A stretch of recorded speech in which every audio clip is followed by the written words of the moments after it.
Hey Facebook world, it's just Emily here.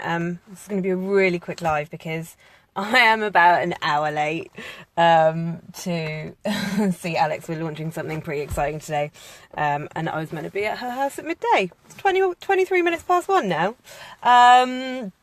So just really quickly, because this just kept coming back to me, and I figured, well, if it's sticking in my brain like this, maybe I need to vocalize it.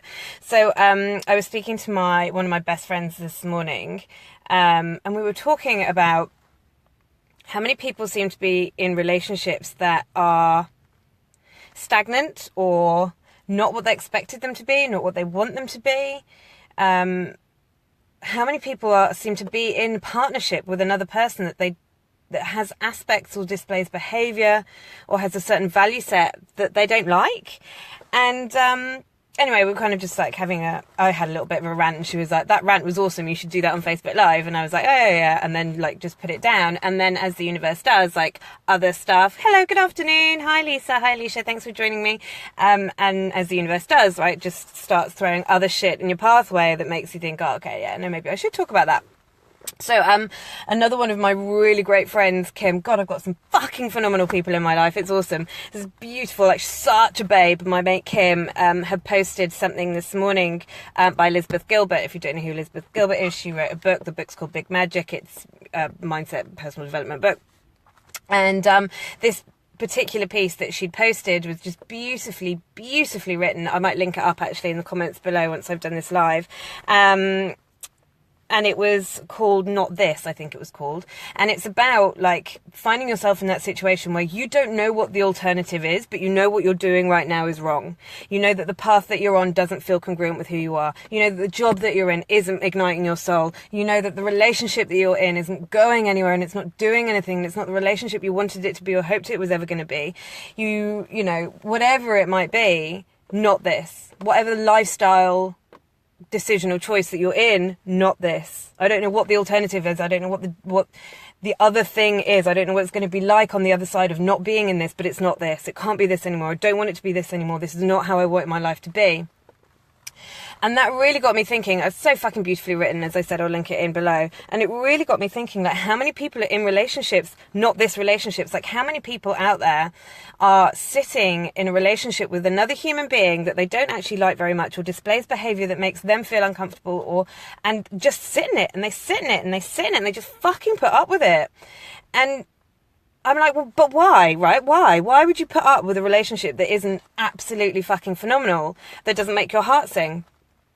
And I was like, I guess the thing is, I've been thinking about it in the car all the way here, and I guess the thing is, it's the fear of not being in a relationship is more fearful than being in a relationship that is just a little bit dull and shit.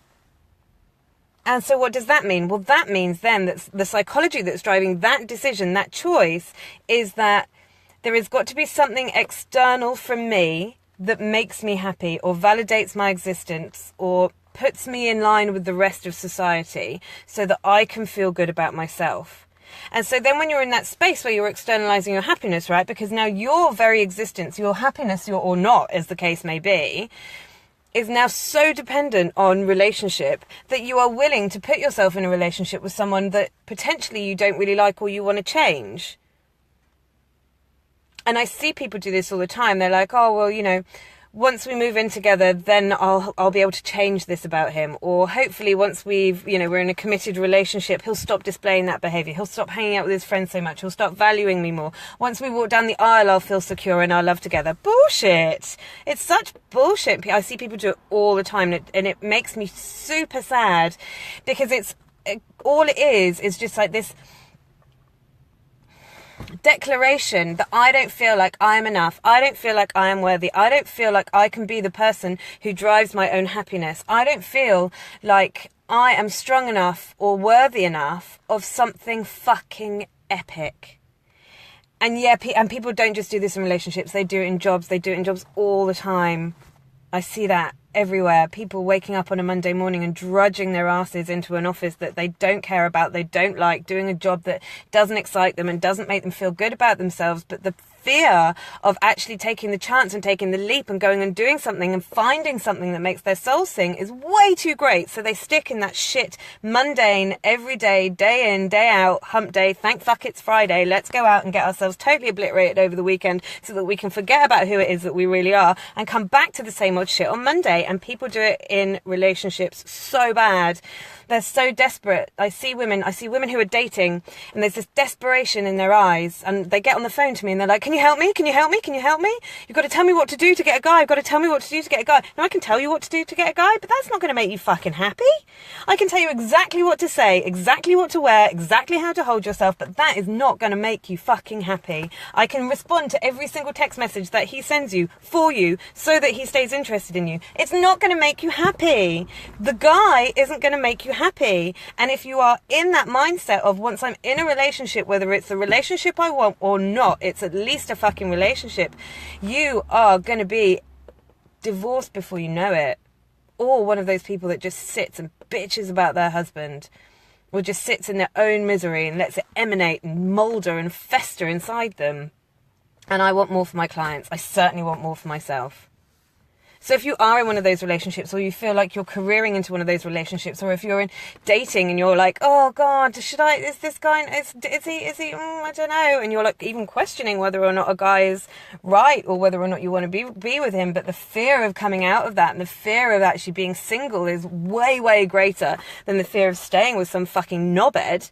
Please get in touch because I can so help with that. It's just made up fear shit that you've got going on in your head, and I can get rid of that for you in like a second. So just PM me or just comment in the comment box below. Yes. And I will PM you because I get that it's fearful. I get that it's overwhelming. I get that the idea that you have to be in charge of your own happiness fucking sucks, actually. I'd rather someone else just came along and whoop, magicked it to me. Hi Diego. Oh my God. I was speaking about you on Saturday night. I'm going to call you this afternoon. All of that. I love your rants. Thanks, Alicia. I do get a little bit ranty. I've got to say, I don't think I swore much in that rant. Must be a wet, cold, windy Monday in Melbourne. Maybe I don't swear so much on Mondays. Alright, so lovely people, I'm going to go and launch something really, really exciting. So keep your eyes and ears open. You'll see lots of my face and lots of Alex's face on the internet very soon. We've got something really awesome coming up. Well, we will if I get out the car and walk into her office and actually fucking do some work. Alright, lovely people, big, huge love. And don't forget, be brave. Be brave, be brave, be brave, be brave. Change isn't scary. Staying where you are in a shit relationship or in a shit job or in a shit marriage, that's what's scary. I promise it will be awesome on the other side. Thanks ever so much for watching. I love how you're talking to me from the future. Well, I'm pretty powerful. Thanks ever so much for watching, everyone. Big love.